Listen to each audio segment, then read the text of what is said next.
Please meet today's guest, Andy Levine.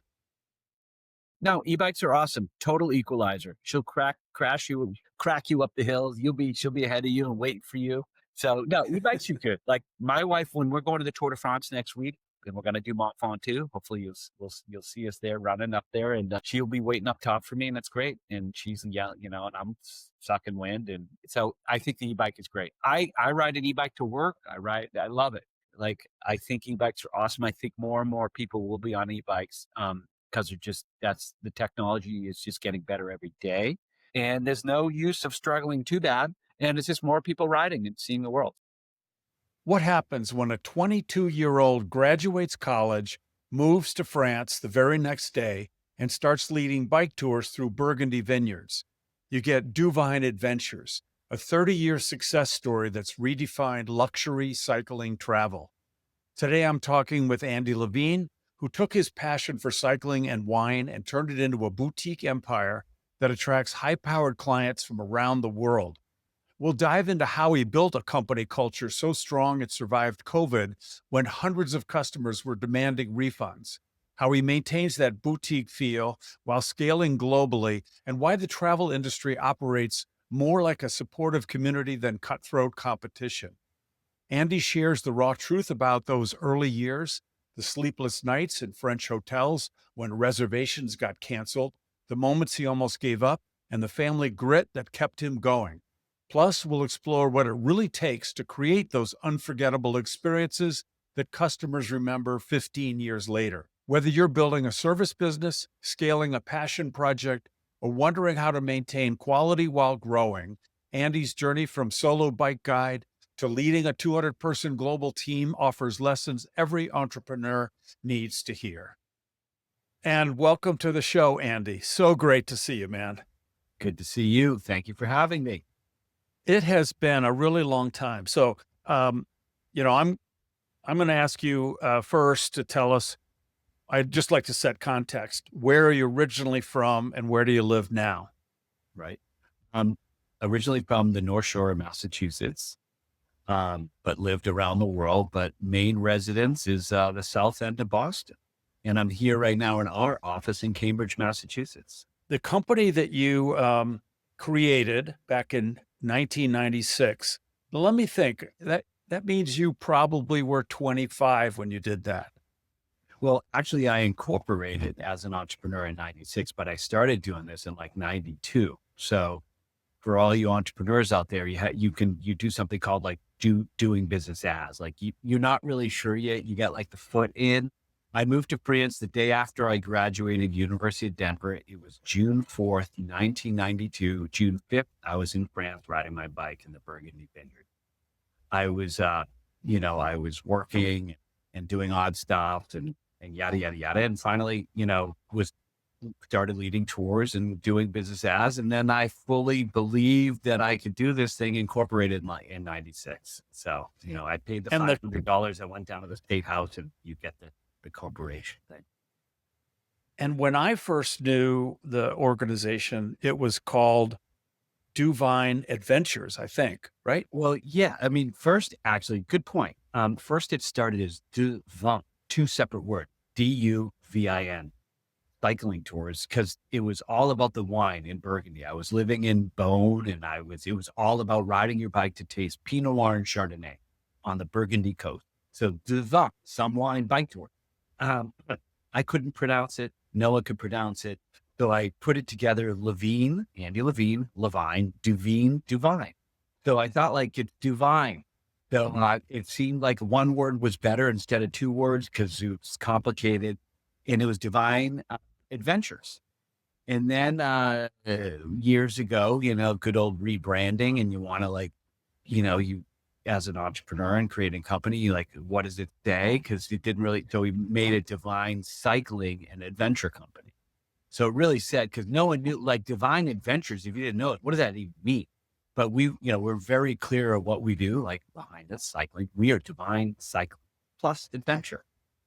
So I am one of your many, many thousands, I'm sure, people who participated in one of your tours. Mm-hmm. You went to Tuscany years ago.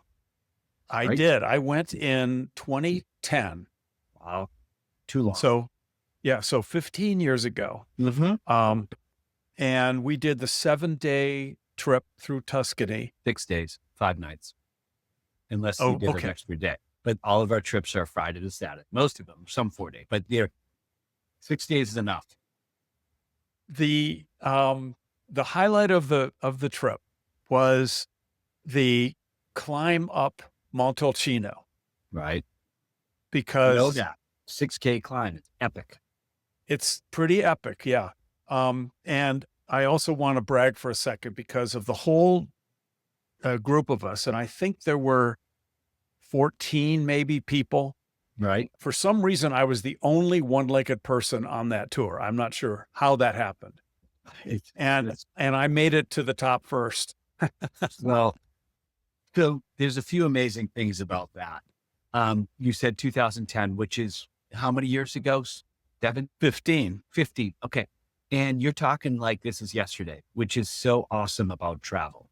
And like, you can remember that. If I asked you, what did you have last Tuesday for lunch? Do you have any idea? But you remember this bike trip. You remember this experience. I'm not blowing smoke up the vines. I'm just saying what I love about this industry and what we do is that you can put these memory chips. Like you remember that ride up Montalcino, like it's yesterday, and that's like over 15 years ago. And you remember that there were 14 people that you probably connected with. And you remember that you still had one leg back then. So it's pretty amazing. But, and the most important thing is that, and really is that you were, I remember, the strongest person on the tour, and you only had one leg and have one leg, and you're awesome. And I know I met you, which I was always inspired meeting you at the Pan Mass Challenge, which is coming up soon. And I couldn't believe the way you ride. And not that and I remember you're like, who says you can't from your initial book, and just how strong you are. Like, I mean, we're all crapping out with 2 legs, and now people are dealing with an e-bike, and just it's unbelievable the effort. And that's just as being an entrepreneur or being a cyclist, whatever it is, you got to put in the work, and you can never say you can't do it. So that ride and that climb up to Montalcino is legit with 2 legs. And what you did is amazing. So I want to talk about the idea and the business because so from the perspective of a participant, we've all, by the time you get to, our age, you've been on lots of tours with lots of different companies, and no one has been able, as far as I can tell, to successfully recreate what you do. I'm not sure exactly why they can't. Because if they asked me, so here are the aspects of it that I think are phenomenal and which came out of your head.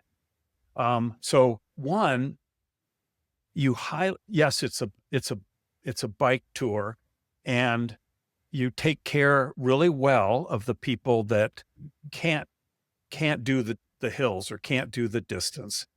And the guides are very kind, and they do try to encourage people to go ahead and try to ride, each day. And the guides are, fantastic to ride with. I mean, you always had one person in the back of the whole group and one person in the front. And I would be up, of course, with the guy in the front. And I would be kind of saying, he's from Barcelona. Oh, Angelo, thank you. Angelo, I would say. he's Italian. I know he's Italian, but he likes Barcelona a lot. And I would say, Angelo, what do you think about we start picking up the pace?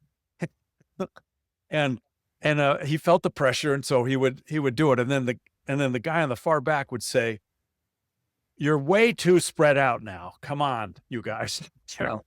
Anyway, so you got these great guides.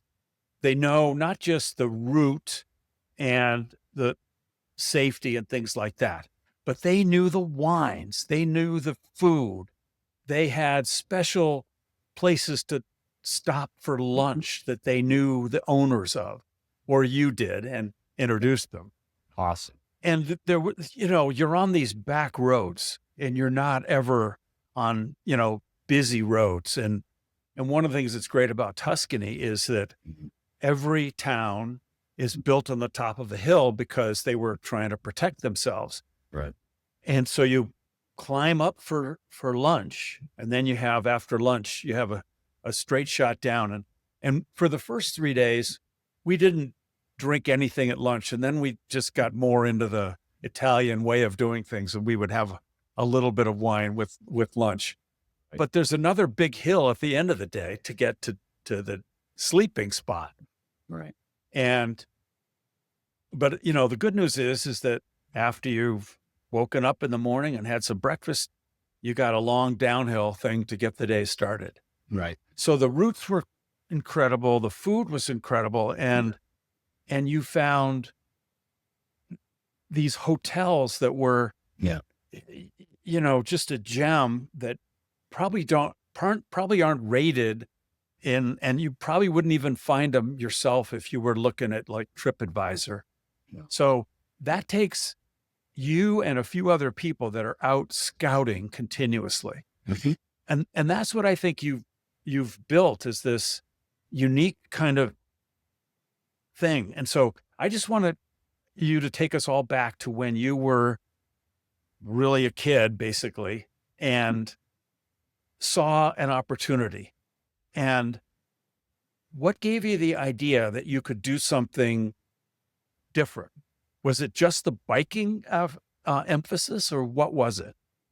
Well, man, this is a fully loaded question, but I mean, yes, the full concept is, and I've had this for over 30 years, is to see the world by bike and see the best parts of the world, and to always be this local boutique company. Never wanted to be a big, huge corporation. We are a big company, but more in the boutique sense of, like Apple. They make the iPhone, they sell a lot of them, and they do one thing pretty good.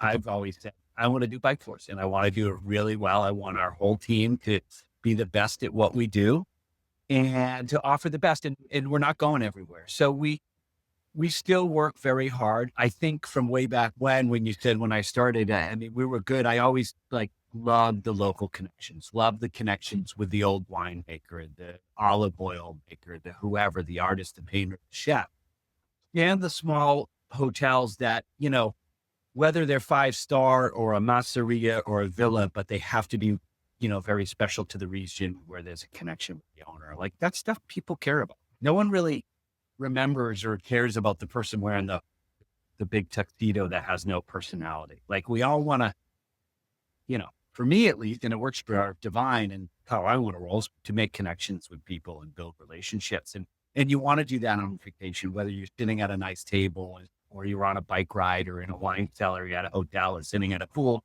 drinking a spritz. Like, connectivity and creating a relationship is super important. And that's what we like to do all day long. So we've gotten better at that. Like, when we first started, we were a little sloppy, but we still had the same passion. Duvine really hasn't changed. And there are a lot of great operators out there. And you ask me, how come we do it and they don't? I'm not really sure how people operate their businesses. I don't really care. Like an artist, I think a business owner, entrepreneur is like an artist. You got to look at the landscape and what people do. But we've always been, and more over the time, we've been we're very, really focused in who we are as a company. What is our culture? What's important to us? And what's important to our guests, and who we cater to, and we're confident in that. So like, being Duvine is very important. We're not ever trying to be anyone else. And I wish more, the success of other businesses or people, but we've been successful for who we are. And it might not be for everyone, but we do say that cycling and traveling the world is for everyone. And that's why we can offer behind me here, Mallorca, which can be done by anyone, or you can go flat, through many places with the invention of the good old e-bike. So you were talking about your trip and going up Montalcino. There was one in front, one in the back. And so we still try to do that. But now with the e-bike, people are flying, and which is good and bad. But again, it opens up the market to more people traveling by bike. So listen, we I think what's important is business is to know who you are and stick to that. Stick true to what your brand represents. for what we're trying to do is exactly what you said. Is great cycling roads with awesome connectivity, with like really nice, hotels, food and wine, and keeping it boutique. You said 14 people. That's our max. So we're actually averaging probably 9 to 12 people per tour. So keeping it small, boutique, and very focused in the best locations. We're not going everywhere. We don't go everywhere. But we're going to go where the great roads connect to beautiful hotels with really interesting culture and good people and really nice, healthy, good food. And Sunday to Friday, banging out as hard as we can, and then go home back to your world and tell your friends, hopefully come back. One of the things I think is going on here, though, is that you're not this CEO who sits back at the main office in Cambridge and just directs people from a distance. I'm sure you've got people who are out scouting, but Yep. there's clearly your touch on everything. So, and you've made a life where you're okay being on the road that much, but Yeah. But you're out there a lot. listen, it happened with my touch, but everyone at Duvine, like, we all speak the same language. Like, they're awesome. We have a great culture and great group of people. Like, we have managers in every country and product managers, and like without them, we wouldn't be who we are. Like, yes, I had the passion and the idea, but people jumped on, and I love these people and trust them. Like, we have a great group of managers and leaders who are doing way better than I could do right now. Of course, like, we have a guy named Harvey in Spain who's really jumped on like our Mallorca and our Basque country and these things, and brought these extra things. And the guy named Tom, who maybe you've met, who's been with us for years, what he's done in Italy, and across over to Norway and to Greece, and a guy named Marco, who's right now in the Dolomites. He's in charge of our challenge series, which crosses the Alps and the Dolomites and the Pyrenees, and geez, we got our guy Joao in Portugal, who all of our team and our leaders and our guides and our managers, we all have the same mission. See the world by bike, customer service, hospitality, and logistics. We're really a logistics company that puts a smile on for hospitality. There's a lot of logistics, Jothy, as you can imagine, with vans, and routes and technology and sort of reservations. And so it's pretty hot and heavy. I mean, but we do get a lot of amazing, we call them our guests, very high powered people like yourself, and successful. And we know that our clientele is pretty high end. So it sort of gives us this energy to just go above and beyond, because it's really fun to make someone go, wow. And that's when I get jazzed up every day. You can for you to remember 15 years ago, and for I get emails and I'll get them today, or people just going, this is unbelievable.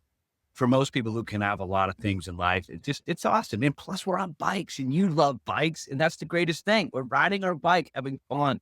You feel like a kid. So it gets better. But listen, it's dangerous. I mean, we had someone who fell today. Actually, they were hiking and they fell and broke their ankle last week. People fall. You fall off bikes. You got to be safe. Safety. Yeah. So if they broke their ankle, so you guys had to transport them. Oh yeah, we're sitting to a hospital all the time. Safety's huge, and then they got to go home, I assume. People, well, you got to get cleared to travel home. That's a whole other thing. You need the clear to travel thing.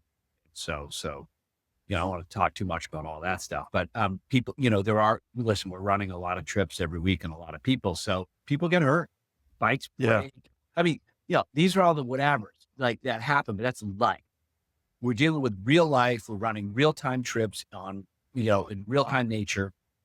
And so, but the most important thing is to pick a company that's experienced. You got to go over with an experienced operator that has all that, because you can get in trouble. So, a lot of people could think that they could start this.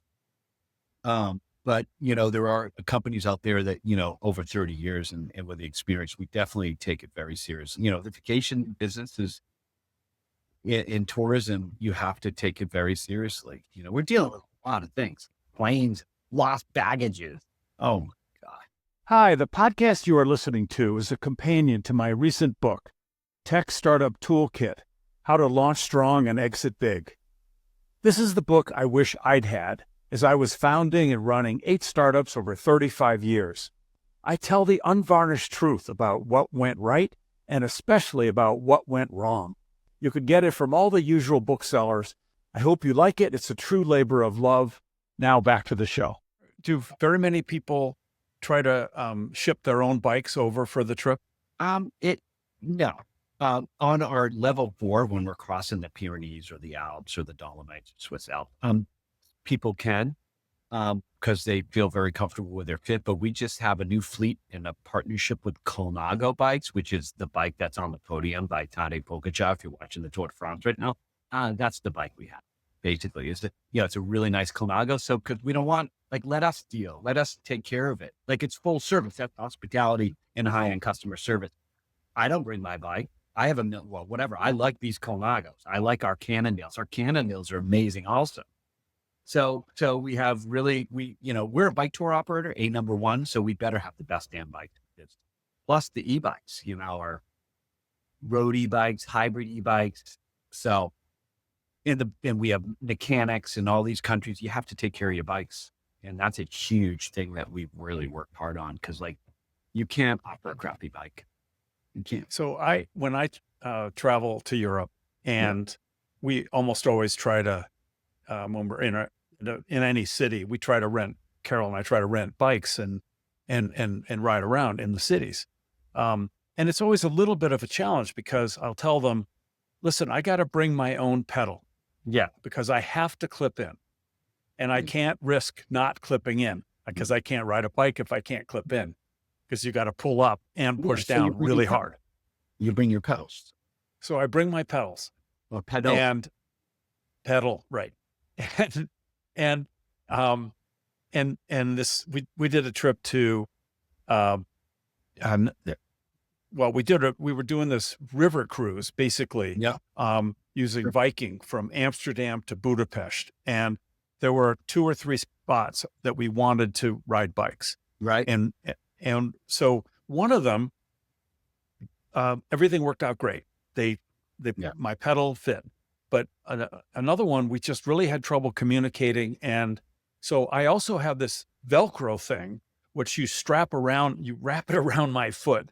Ooh. And the pedal, and that gives me essentially, I'm attached to the pedal. Yeah. Now the problem is, how do you get it? You can't get out of it.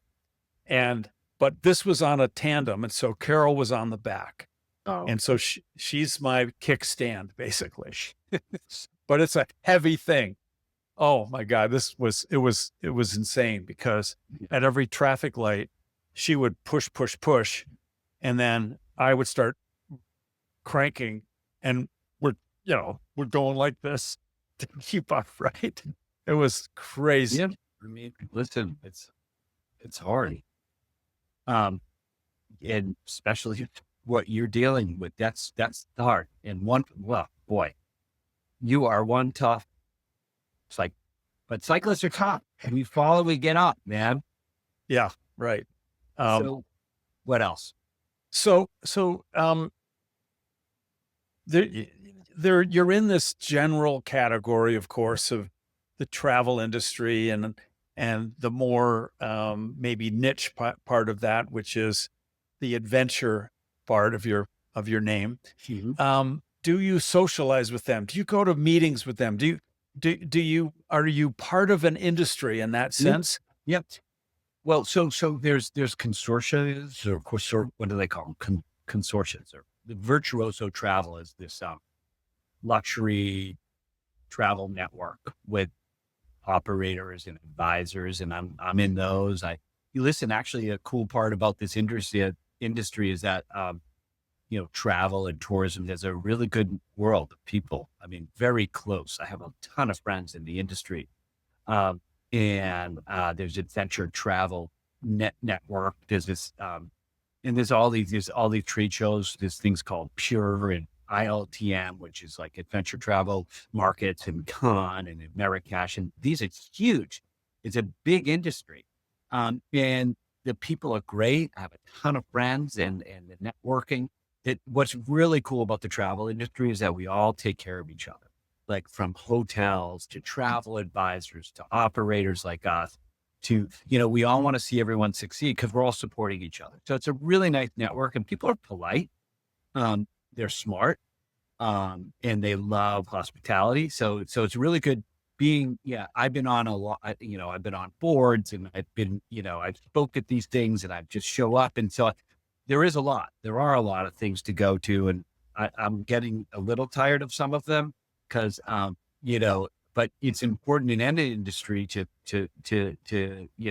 I always say a lot of business happens in those bars, you connect with people in a bar and you have a conversation or over a coffee, and you build relationships because, I like working with people that I trust and that I can call up and have their mobile phone. And I want people to know that they should have a relationship with me. I always tell people, I always give out my mobile to whoever. I don't care, but don't bother me. But, call me up if you need something, or, for our guests and our partners, like, let's stay communicated. It's a relationship. We all got to help each other. So it's a cool So world. that's really interesting because you're not describing it at all as this sort of cutthroat competition business that I sort of expected. Instead, I mean, are you guys well, go like, ahead. people in, I- um, other bike tour operators can be competitive, like, whatever. But it's good to keep your friends close and your enemies closer. But so listen, listen, there's enough. I always say there's enough business for everyone to go around. The way I like to roll is like, it's good karma, and being positive, like setting a nice imprint, being generous, and then you get to business. I don't need to be a jerk to my competitors. Like, how can we help each other? I wish I would speak more, because you can learn. But now, like, it's not that cutthroat. Like everyone's trying to, I mean, listen, the hardest thing I'd say in our industry is, are there enough good beds? Like, we all say, for example, we all want to go to Puglia or Majorca behind. Sometimes there's some who's got the beds, but we all live, like, it's not every day. Like, maybe another company Tuesday, Wednesday, and we're there Thursday, Friday. So, like, it sort of works itself out. But there is, with a lot more money in this world and a lot more access to travel and a lot more planes flying to places, a lot more people from New York are taking up beds in places. So that's the hard part, is finding the product, we mean hotels. So maybe that's a little competitive. But like, there are ebb and flows, I think. And Yeah. so, And then if you do have challenges out on the road, because there's a lot of other, we would see other bike sure. tour people when we were out on the road. Yeah.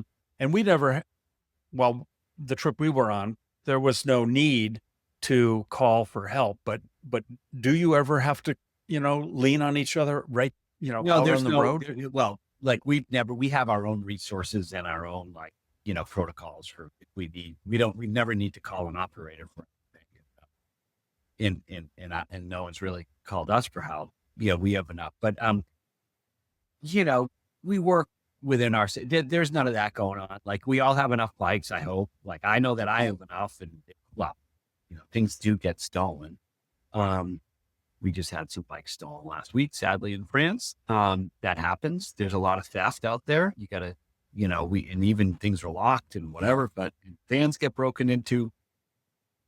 So, but yeah, no one's calling for help for me. And that's the one thing in biz. People, and we're not calling anyone else. We better damn figure it out. So, I see. we plan a lot. There's a ton. We're already thinking about 2026 and 2027. So, 2025 is in the bag here. We're thinking about September, October, which is our big travel months. But, we're thinking of the future, and shit's going to happen. Excuse my language, in our industry. There are a lot of things out of our control, but, we're confident in what we do. We're stoked, and we just want people to travel. And if they're going to travel by bike, they're going to come with Duvine. That's it. Period. End of story. So let me just ask this. So let's say the Andy of, your youth Yeah. was listening right now Yeah. and thinking, boy, I'd love to start a company like that. Yeah. And of course, what you've just said is, boy, you've got to have a lot of experience Yeah. to do it right. So, what would you tell somebody like that Well, as to, what I see in young people these days, I mean, you have to be in it for the long haul. And maybe that's with every business, but I knew that I didn't want to do anything else. Like I loved riding. I love riding my bike. It wasn't about the money. Like, and there's not a lot of money in tourism. Like I didn't do it for the money. Like I wanted to see the world by bike. I wanted to, I like the hospitality aspect and I like that I made a living, that I could like pay my rent and eat some food. Um, so, so, so there are people that care just about making a ton of dough or whatever, but I think no matter what, I would tell someone that you better be in it for the long, because like there are many times that, I was sitting in a hotel room in France or wherever, where I was like, I could have packed it in because it was like very, you know, showing up in the olden days to a hotel and they just decided to cancel our reservations and I'm scrambling for rooms or, working with this person saying no and this and like, and just, and whatever and making, losing them. So yeah. Like anything, you just got to be in for it. But definitely I pulled my hair out too much. It's probably why I have gray hair now, because it was a lot of work. It was a lot of work, a lot of stress. Like every single week was a different, again, sorry, shit show. But like, cause I was managing a lot. You got to be patient until you can hire great people. So the thing about Duvine today is like, we just have such an awesome, stable people, great culture of people that like, we are in it to win it every day. And like, and the team is awesome and I could like enjoy it. And like, my goal is just to, I want to keep our guests happy, but I just love our team. And I want to make sure they have all the resources and everything they need so they can stick around and we can help grow and everyone's got a good life. Everyone wants to have a good life, right? Whether you're traveling on a bike tour with us or you're working at a company, like you should have fun and like the people you're with. That's what I like. how many people are part of the team at Duvine? Well, I'm not sure the exact head count right now. I mean, we have our Boston US corporation. So I'd say probably close to 40. We have people here. We have our nice office here in Cambridge. And then there are people out in California, and in other states that are remote, I'd love them here, but they're remote because whether they're in finance or marketing team, not that we want our customer service and sales team are all located here. We have a few outside that are not working with us here, but they're amazing. And then we have our European companies. And so that's more. And then with probably 150 guides. So it's we're talking 200 plus people. Right. Okay. Investment. Hey, I'm just going to ask one final question. Okay. Yes, sure. Let's do it. To do a startup, which this was, what you're about to have your 30th anniversary from your startup. Yeah, you're still a startup. Okay, good. So to do a startup takes grit. We see that all the time. And when you look back on, where you started and how you dealt with all those difficult times where you almost, pulled your hair out or almost gave up. Yeah. Where do you think your grit to do all this came from? I'd probably say my parents, my father had his own business and he never quit. Like he was in the vending business. Like when I was a kid, like high school, elementary school, I was filling up soda machines and like, you arrive at 5 a.m, get in a truck and he had, amazing group of employees, hardworking guys and women and just, it was like, you do the job, you take care of the customer. I guess my grit comes from is I don't want to let anyone down. Like if someone pays us money, like, and like commits and has some loyalty, like we owe it. I owe it to the customer. I owe it to the staff. That's the grit. And I don't know if that's grit or that's like just inherent, like something inside, but like, I really respect our guests and I respect our team and I'll never give up on either of them. I won't.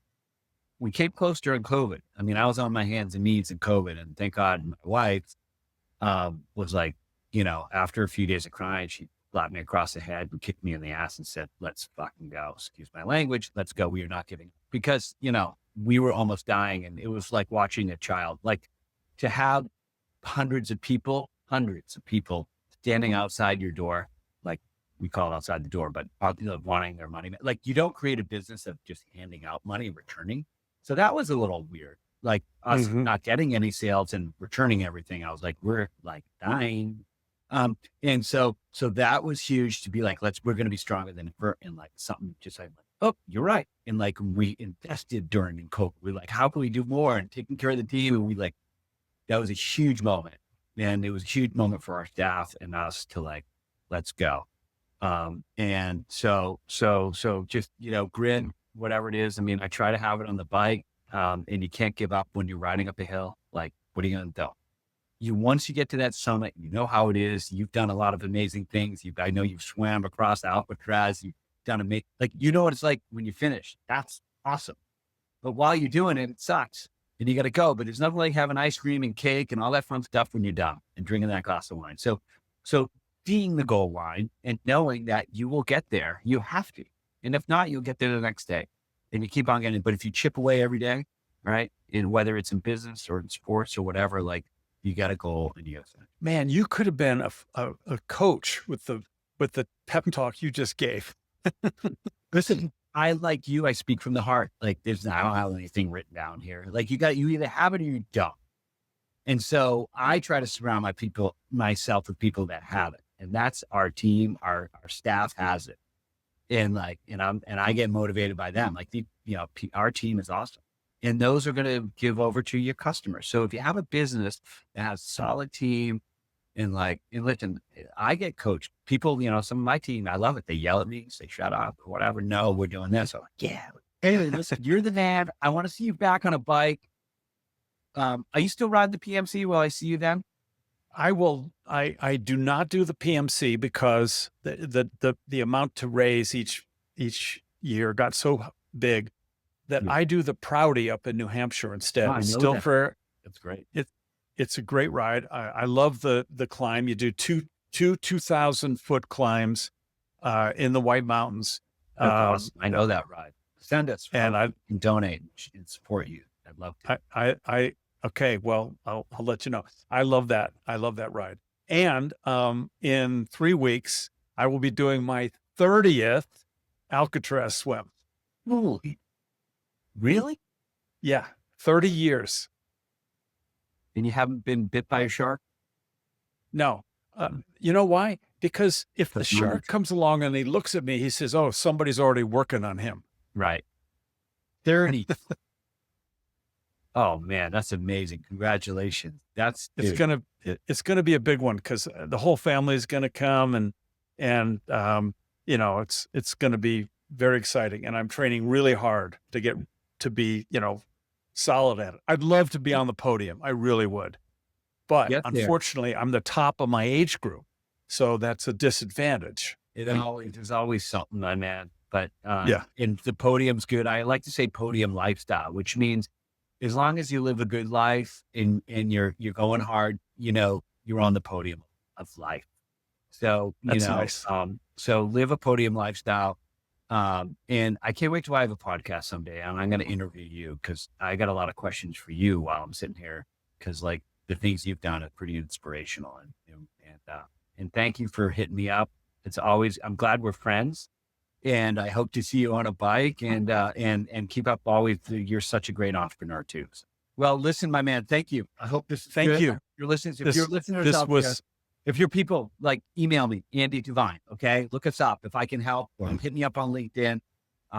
Always happy to help. And it's a wonderful to see you. And this has been a wonderful conversation. Thank you so much, my friend. You're welcome. And now for your startup founder toolkit. Tool number 1, culture is your competitive moat. Andy's secret weapon isn't routes or hotels. It's people who speak the same language. Build a team culture so strong that everyone naturally delivers your vision without you having to micromanage. When your culture is right, scaling becomes about finding people who fit, not controlling people who don't. Tool number 2, stay true to your core even when growth tempts you. Duvine could have gone everywhere and done everything, but Andy stayed focused. Best cycling roads, boutique hotels, local connections, maximum 14 people per tour. Know what you do exceptionally well, resist the urge to dilute it, and let that focus become your brand's foundation. Tool number 3, grit comes from serving others, not just yourself. Andy's persistence doesn't come from wanting to win, it comes from not wanting to let people down. When your motivation shifts from, I want to succeed, to, I won't let my customers and team down, you tap into a deeper source of resilience that will carry you through the inevitable dark moments every startup faces. That's our episode with Andy. Until next time, keep designing your success. The show notes contain useful resources and links. Please follow and rate us at podchaser.com/designing successful startups. Also, please share and like us on your social media channels. This is Jothy Rosenberg saying TTFN, ta-ta for now.